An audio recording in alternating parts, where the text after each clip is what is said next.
Hello दोस्तों, आज हम बात करेंगे रिपब्लिक डे 2026 के बारे में। क्या तुम जानती हो रिपब्लिक डे क्यों और कैसे सेलिब्रेट करते हैं? हाँ, क्योंकि 26 जनवरी 1950 को इंडिया ने अपना कॉन्स्टिट्यूशन लागू किया था और तब से ही हम इस दिन को रिपब्लिक डे के रूप में सेलिब्रेट करते हैं। और तुम्हें पता है, भारत के कॉन्स्टिट्यूशन के 22वें विभाग में 395 आर्टिकल्स और 8 शेड्यूल्स थे और इस दौरान हमारे बंधारण में काफी बदलाव आए।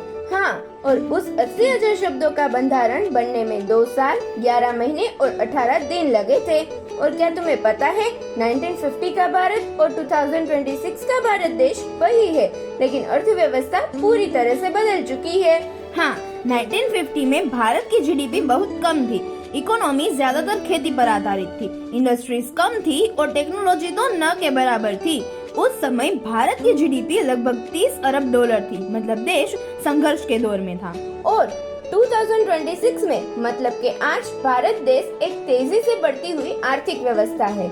आज की इकोनॉमी में टेक्नोलॉजी और इंडस्ट्रीज को ज्यादातर महत्व दिया गया है, जैसे कि IT sectors, manufacturers, digital India, अंतरिक्ष मिशन में भारत आगे बढ़ रहा है। 2026 में भारत की जीडीपी को लगभग 4 ट्रिलियन डॉलर तक पहुंचाने की उम्मीदें जारी की गई है।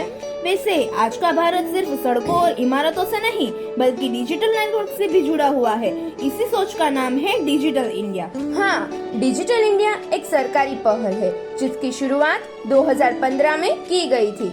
इसका मकसद है हर नागरिक को डिजिटल सेवाओं से जोड़ना। सच में डिजिटल इंडिया की वजह से हमारे बहुत से काम आसानी से हो रहे हैं। बिल्कुल, जैसे कि यूपीआई से पेमेंट आसान हुआ, ऑनलाइन बैंकिंग बढ़ी, अनएम्प्लॉयमेंट कम हुआ। सही कहा। और तो और सरकारी सेवाएं घर बैठे मिलने लगी, ऑनलाइन एजुकेशन और डिजिटल हेल्थ भी संभव हुई। बिल्कुल, डिजिटल इंडिया ने समय बचाया, करप्शन को कम किया और पारदर्शिता बढ़ाई। आज एक छोटा दुकानदार भी क्यूआर कोड से पेमेंट ले रहा है और गांव का छात्र भी ऑनलाइन पढ़ाई कर रहा है। डिजिटल इंडिया सिर्फ एक योजना नहीं है, यह भारत को आत्मनिर्भर और आधुनिक बनाने की दिशा है। इसीलिए कहते हैं ना, जहाँ तकनीक पहुँचे वहीं विकास पहुँचे। इसे ही कहते हैं डिजिटल इंडिया। सही कहा। वैसे तुमने ये सब कैसे पता?